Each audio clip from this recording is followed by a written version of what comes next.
விதைகள் கொள்முதல் திட்டத்தில் வந்து எங்களுடைய அரசில் வந்து 18,000 மெட்ரிக் டன் கொள்முதல் செய்ய வேண்டும் என்று அறிவித்து இருக்கிறார். இவங்களுக்கு வந்து உற்பத்தி செய்வதற்கு 7,700 மெட்ரிக் டன் என்று குறியீடு செய்யப்பட்டு இது கூட அது கூட இது நீங்கள் புரிந்து கொள்ள வேண்டுகிறீங்க. அதே போல் இந்த அரசை பொறுத்தவரையும் எது மாற்றம் என்று சொல்லி ஏமாற்றத்தை இந்த பட்ஜெட் கொடுத்திருக்கிறது. வேளாண்மைக்கு இங்கே இருக்கின்ற சட்டமன்ற உறுப்பினர்கள்லாம் விவசாயிகள், விவசாயம் சார்ந்து இருக்கின்றவர்கள், டெல்டா மாவட்டத்தை சார்ந்தவர்கள் இங்கே இருக்கின்ற சட்டமன்ற உறுப்பினர்கள்லாம்.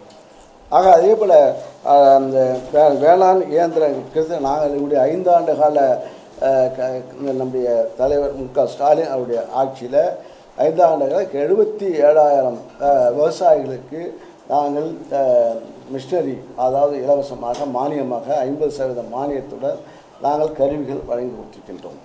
அந்த அறிவிப்பு இப்போ அறிவிக்கின்ற பட்ஜெட்டில் மிக குறைவாக அறிவிக்கப்பட்டிருக்கிறது. ஆக இது போன்ற ஒவ்வொரு கிட்டத்தட்ட இப்போ இந்த இருக்கின்ற அதே போல் நாங்கள் வந்து மரபுசார் நம்மாழ்வார் சார்பிலே நாங்கள் அவருடைய பெயரிலே அதிகமான விளைச்சல் தருகின்றவர்களுக்கு விளைச்சல் தருகின்ற விவசாயிகளுக்கு நாங்கள் பெயர் கொடுக்கின்றோம். அதே போல் அதுக்கு அவர்கள் அந்த திட்டத்தில் பிரித்து வெற்றி திட்டம் அறிவித்திருக்கிறார்கள். ஆக வெற்றி இன்னும் சொல்ல லேபிள் ஸ்டிக்கர் மாற்றிய ஆட்சியாக தான் இந்த ஆட்சி இருக்கிறது.